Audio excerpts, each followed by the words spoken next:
Hello and welcome to The Current Thing with me, Nick Dixon. And today we have an excellent guest. He is associate editor of the Daily Skeptic, host of the Skeptic podcast, and freelance writer for many August publications such as The Spectator. It is, of course, Laurie Wassell. How are you doing, sir? Great to be here, Nick. Yes, I'm not bad, thanks. It's good to have you.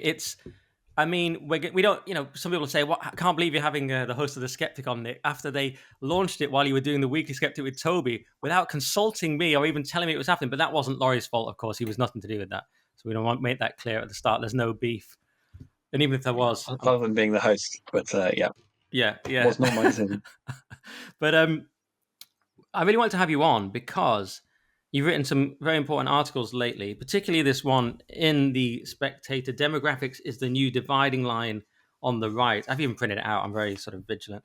And is that the right word? Diligent, maybe. Not vigilant. I'm not like watching you. So you wrote this piece, and really you argue that there needs to be some acknowledgement of English ethnicity. And you were at this conference, and they've just released it as we record on YouTube. And I was just trying to catch up and watch it, which is the Now in England conference. And basically everyone was tiptoeing around the subject. Danny Kruger, Robert Toombs, even Rupert Lowe. And then one young man asked a question about it, and the whole place blew up. And I saw you were sat just 2 seats away from him on the recording. And he asked about demographics, and suddenly there was thunderous applause. And then Carl Benjamin, of course, got stuck in as well with his question, our friend Carl. So is English ethnic consciousness an inevitable part of the political conversation, and will it ultimately triumph over the civic nationalist side? Because we've seen recently Michael Gove and Matt Goodwin debate this, so it is on the table. But how do you see this playing out?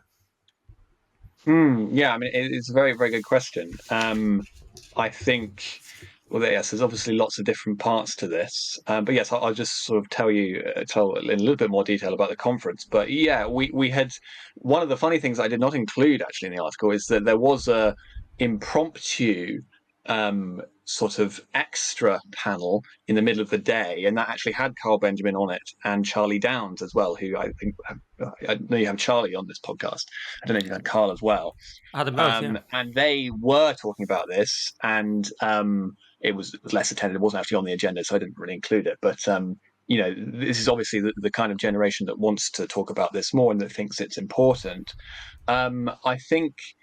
Yes, it is in some ways becoming inevitable. I think, and one of the ironies of this, of course, is that the left, as they've been for a very long time. If you think about, let's say, the kind of Blairite architects of multiculturalism, this sort of term of British values and civic nationalism, as you say, this way of trying to constitute our identity.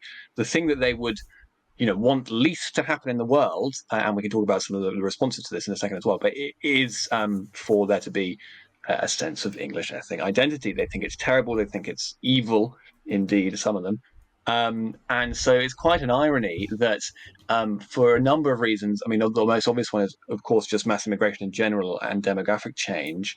But also, I think you have to point out that not people are noticing these changes much more than they were, firstly. And so I think arguably the Boris wave has been, in some ways we've been a frog slowly boiled, but the Boris wave really turned up the temperature, and everyone noticed in a way that they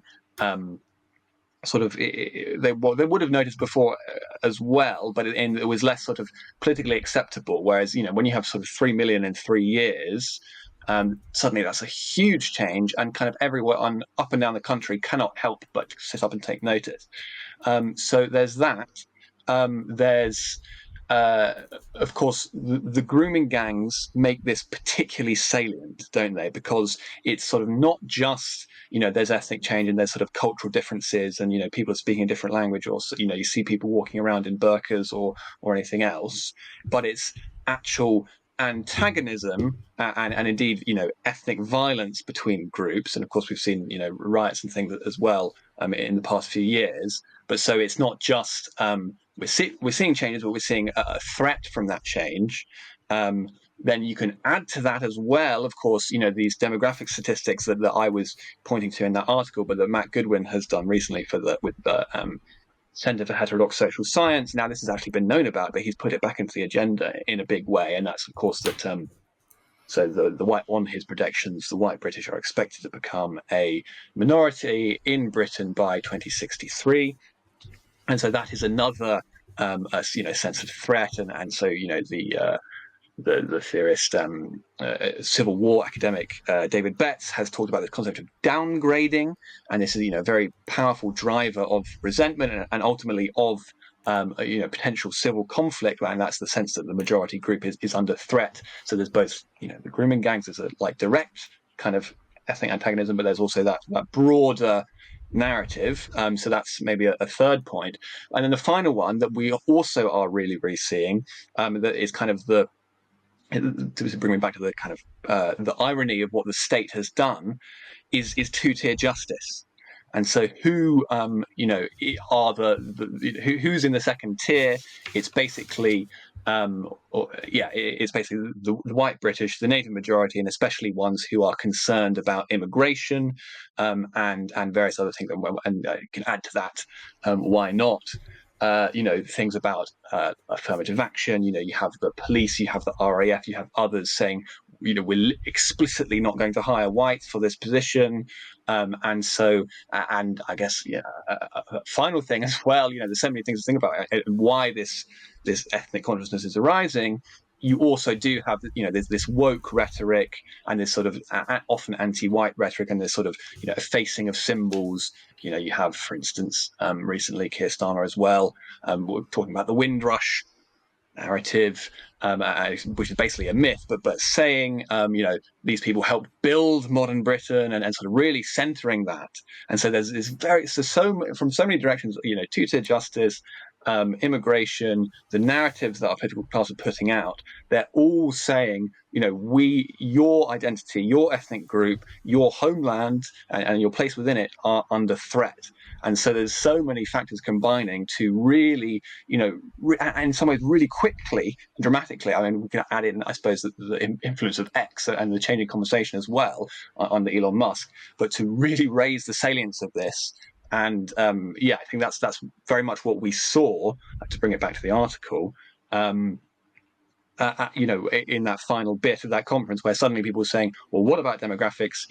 You're a sort of, comfortable conservative intellectual type who lives in Wiltshire or something, and you sort of want to talk about Bede or whatever, and fine, but actually there's a really big problem here, and you're not addressing it properly, and we need to address it because we feel under threat." Yeah, and you're sort of alluding to Danny Kruger there, who talked about his time in lockdown actually being exemplary and how we should all be living in his future Britain. And there was a level of grotesquerie to that because it was his immense privilege in lockdown, just chilling at his house in Wiltshire. But at least he sort of acknowledged that it was good for him, but it wasn't for other people. And that was his image of the future England. And of course, who wouldn't want to sit around in Wiltshire? That would be nice, but yes, there was the elephant in the room, which you addressed. And you've sort of segued into your other piece there. You've written another piece, which I've also printed out, because, this is what I'm about. It's a brief history of two-tier justice in Courage Media, for Courage Media. And so I wanted to come back on that, because you touched on it there.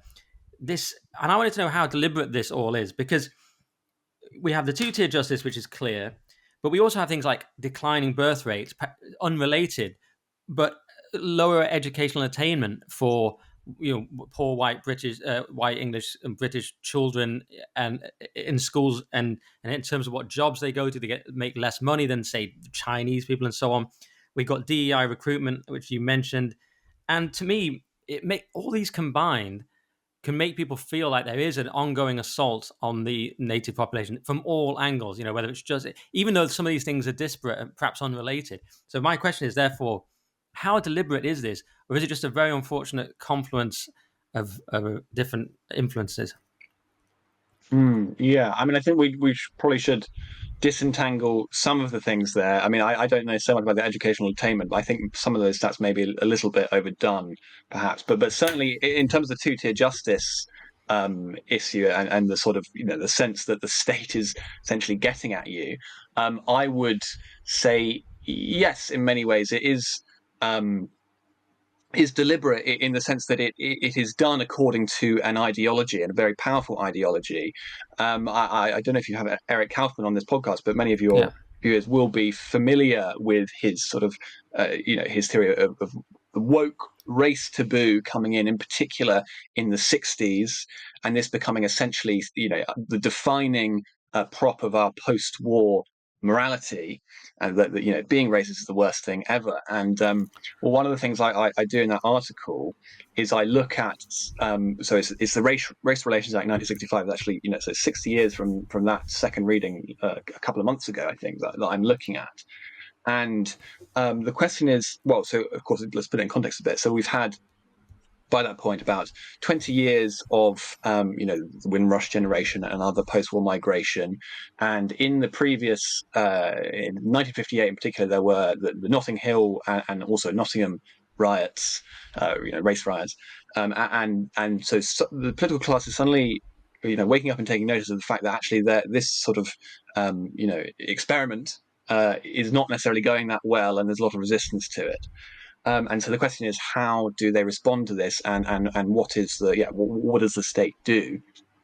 And what's very interesting in the speeches of many of the proponents of the Race Relations Act, we'll get into what it does in a second, but is the way that they are characterizing what is the meaning of those riots, essentially, but general tensions that have been brought about essentially by their own policies, which of course we should remember were very, very unpopular with the public broadly, of post-war Commonwealth immigration. And so I've got one quote for you here, which I think is very illuminating, and that's from just a sort of a Labour MP from Dover called David Ennals. And so this is obviously 1965, and he says, "We fought a war against an abominable racist theory, and while in the main that theory was defeated with the people who advocated it, there are still some in our community who advocate similar theories, and it's against those that the bill is directed." And so this is really quite extraordinary, I think, Nick, especially noting that thing that Eric Kaufman says of this race taboo and the real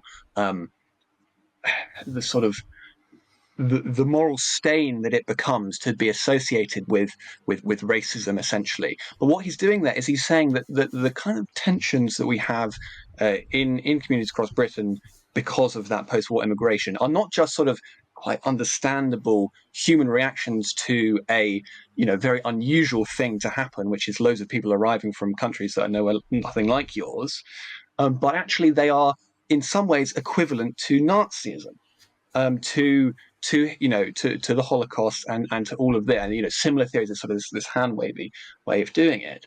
But and this is really important to. I mean, it irks me, Nick, because this is the public who defeated Hitler 20 years before. They're talking essentially about the greatest generation, the few, or the people who stormed the beaches at Normandy, and they're saying that because they are unhappy with the government's policy of immigration, essentially. I mean, there are obviously some, points of violence here, and there's some nasty behaviour, but essentially this is a quite ordinary reaction to this that most human, any human groups throughout history would not be very pleased with this kind of thing happening. And they're saying that the British Republic is equivalent to Nazis here. And anyway, so we can sort of scroll forward a bit. But if you have that ideology, you have that view of the public, then you are going to create a very oppressive state apparatus to try and clamp down on it. Yeah, I mean, that is, as you say, absolutely repulsive. You take the generation that defeated the Nazis with their inherent patriotism, then you turn on them and say, well, some of them are basically Nazis now because they don't like our new policies. Completely obscene, and reminds me of Renaud Camus' essay, which you may have read, The Second Career of Adolf Hitler, where he talks about the legacy of Hitler, meaning that everything that's a tiny inch step towards something on the right or conservatism is automatically Hitler. And he says how this is even more damaging in some ways than the original. He doesn't play down the atrocities of Hitler, but he says this second career, Phantom Hitler, has prevented us from even asserting the very basics of our people or nation. And so it's very similar. And Dr. Nima Parvini calls it the boomer truth regime. It's a very similar phenomenon. And I'll just add in briefly there. I mean, so that's actually intimately bound up as well in the creation of the EU, which essentially sees the nation state is a very ordinary concept in human history and human affairs. And yes, it's in some ways you can say that if you wanted to, you could characterize what Hitler did as like too much nationalism. That's to not really understand it in a very sophisticated way, and it doesn't actually speak to the fact that the nation is an inherently bad concept. But what you have in the creation of the EU, for instance, is basically it's a sort of never again mentality, which is that you have to move beyond the nation, say move towards a supranational community in one sense, and yeah, and sort of get rid of it. But likewise, it's sort of also you need to move beyond sort of ethnocentrism, but basically just the sense that you come from an ethnic group and homogenous societies function better. But yeah, sorry, go ahead. Yeah, no, absolutely. It's particularly galling though that we're the ones that beat the Nazis, and we have to get beaten with this. But so is this why we have extraordinary things like Fraser Nelson kind of arguing that Englishness basically doesn't exist, or the English don't exist, which is pretty bold for a Scot. But that's pretty. I can't remember exactly what he said, but there was a big controversy over this recently with Fraser Nelson. And then we even saw the other day in a now deleted tweet John McTernan say the concept of ethnic English is truly evil, and he's Blair's former political secretary. So that's quite an extraordinary. So is that what you're saying, that that's the Blairite view, which is also Fraser Nelson's view? It's why is that people will say uniquely that this group doesn't exist, or not uniquely, perhaps it happens with some other Western countries, but it seems to me almost unique, this idea that our particular country and our particular people somehow doesn't exist, and or if it does exist in a sort of Schrodinger's ethnicity way, it's evil. So it's like sometimes it doesn't exist, sometimes it exists but is bad. Why is that? Yes, well, I think certainly it reveals the you know how despicable their worldview is, right?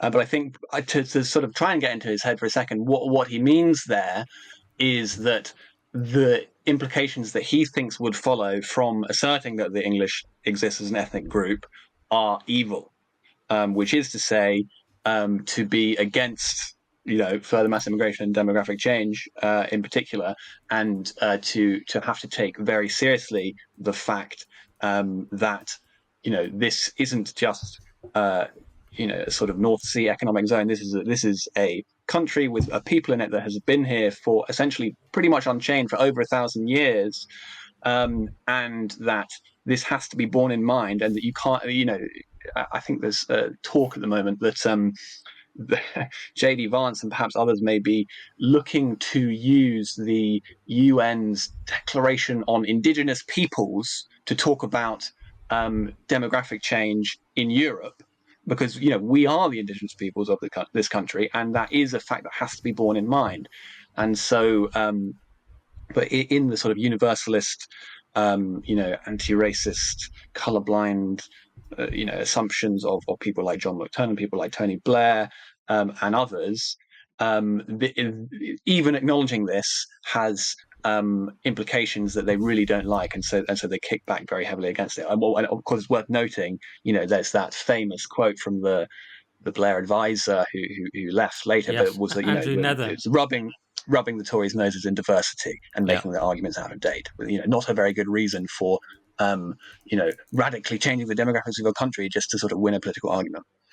Absolutely. Although one sort of imagines with Blair, even though he's a large part of the cause of all this by increasing immigration so much, you kind of almost think he would control it a bit better, and he would therefore have not let this get out of hand. Because if you have any kind of brain, you realize, oh, we have to limit immigration, we have to sort the boat, otherwise this kind of thing will happen. And there's some acknowledgement from Blue Labour that they understand this, but Starmer has recently gone completely against. He's capitulated to the left of his party. He said that he regrets the island of stranger speech, so he's just dug his own political grave there. But only, do you agree that actually someone with competence would even if a Blairite would limit immigration, things like that, for their own sake, so that parties like Reform or an ethnic consciousness doesn't inevitably emerge? Yes, well, exactly. I mean, it would be wiser. I Yeah. think there's that meme, which is that that it's particularly obvious in Germany in some ways because their entire political apparatus. I mean, it's also the case here, but it is designed to stop the rise of the far right. It never again. Oh It yeah. is very very The explicit there. They have firewall. all these. Yeah, they have all these measures against not replicating Nazi symbolism and things, which is actually continually used against people who are using that symbolism to criticize people, not to advocate Nazism. But anyway, that's another point. But the one thing that they refuse to do to stop the rise of what they see as the far right in Germany is to do the obvious thing, which is not to have 2 million Syrians in a couple of years, and et cetera, et cetera, and to actually close the borders. So it's completely bizarre. But I think they see it, the John McTurnans of the world, and German political class and ours, sort of see it as conceding the argument to the other side, and they can't do that because they're so morally correct in their universalism and humanitarianism, or whatever, however they see it, that that would be to give in. So they kind of just have to stay as committed as they can to this and just ignore reality sort of collapsing around them. Yeah, so it's clearly an ideological divide, but is it also a generational divide? You did touch on this at the start, but I want to just ask more about that because you are almost, I mean, let's take someone like Danny Kruger, who was at that conference. He's almost exactly double your age. We've had Lord Frost on this show. We love David. He's a little older. Sorry, David, but he struggled a little bit with the. He didn't struggle. Well, by his own terms, he perhaps wouldn't call it struggling, but he wrote a piece about Rishi Sunak that was sort of, he was calling it weird that people are concerned about whether Rishi Sunak's English and things like this. So it does seem to be a generational divide. The young man got up in the conference and asked the question, and obviously there are some people like me and Carl who are also concerned about it. But on the whole, is this a generational divide? Does it in a way mimic something like the housing divide where older people boomers have all the houses essentially?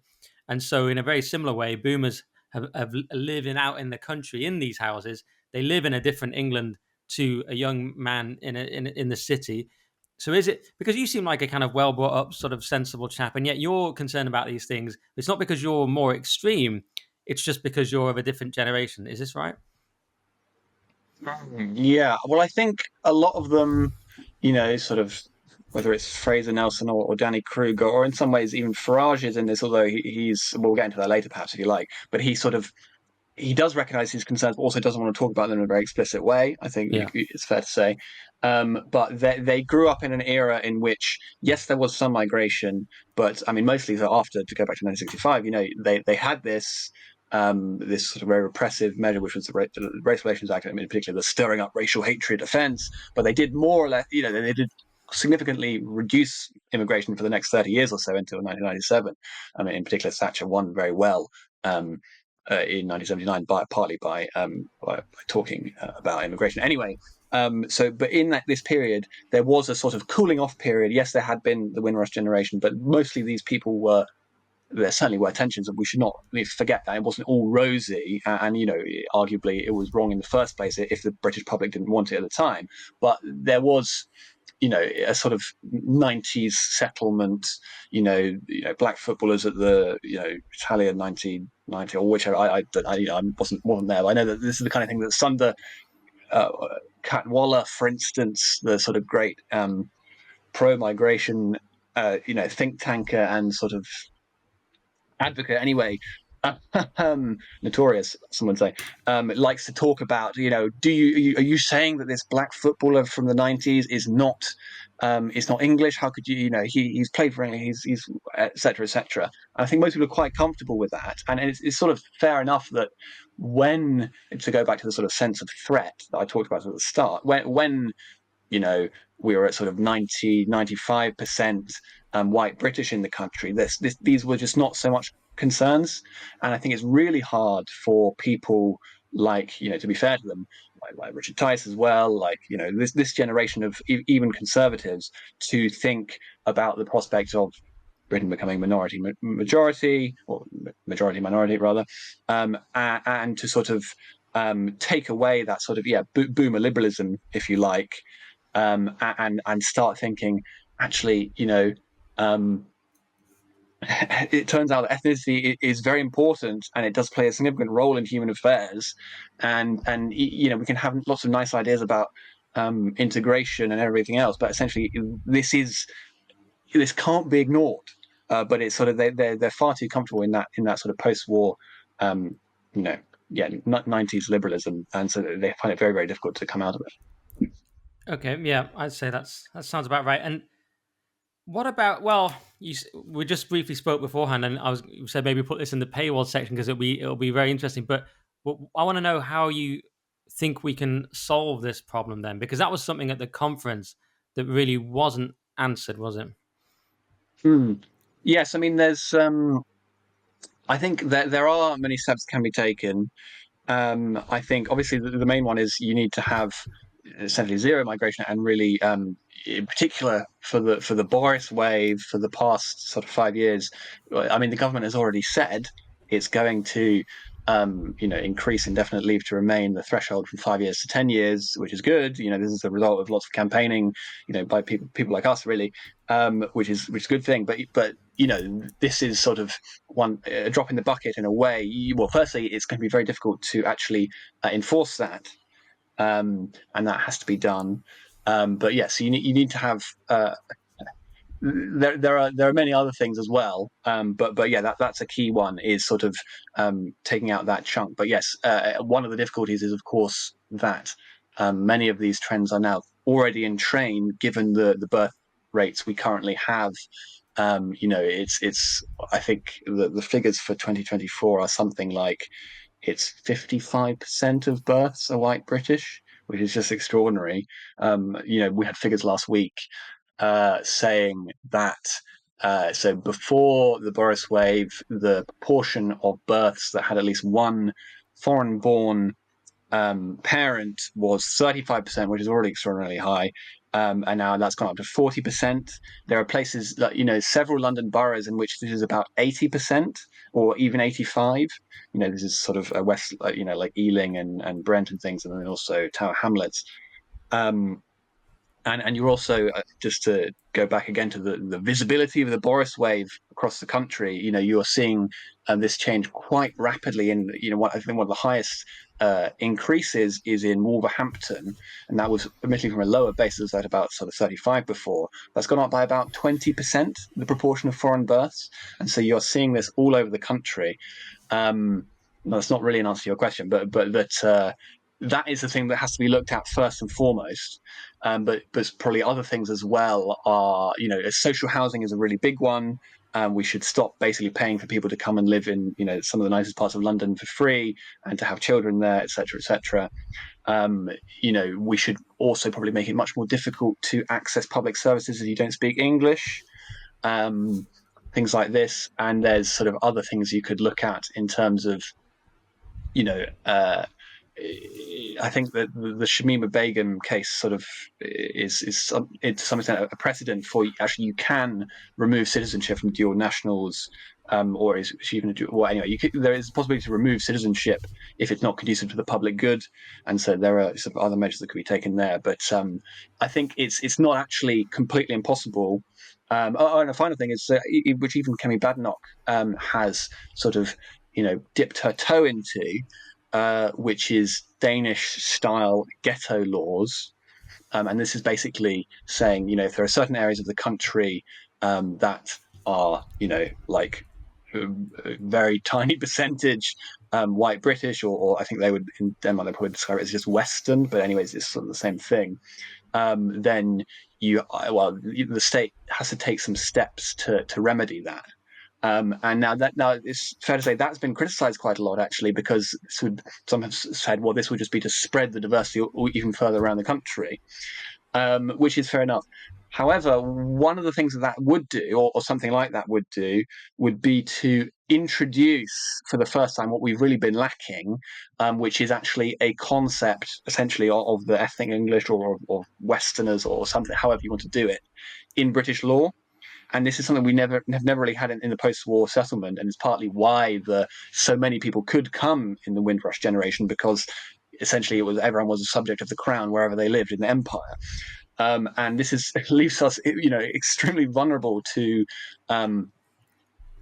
these kinds of changes, because we have essentially no yet legal self-concept, which we should have. And so, there's probably other measures as well. But yeah, there are things that could be done, and that do need to be done urgently. Yeah, you're right on the latter. I was reading Enoch Powell's biography, the brilliant Simon Heffer biography, and a lot of it goes back to British Nationality Act in 1948, when we sort of suddenly Mm. opened up to the entire empire and said they were all right. That is the end of the free episode. But if you want the full podcast, go to nickdixon.net for all the extra content, all my articles. That is my Substack, nickdixon.net. And we need your help to keep this whole thing going, keep the lights on, this amazing production, hiring people, etc. nickdixon.net to support us. It's £5 a month, which is about the cost of some sort of fancy latte in London, or as a slight discount if you get the yearly option, or it's just £5 a month. So we'll see you on nickdixon.net, and thank you very much.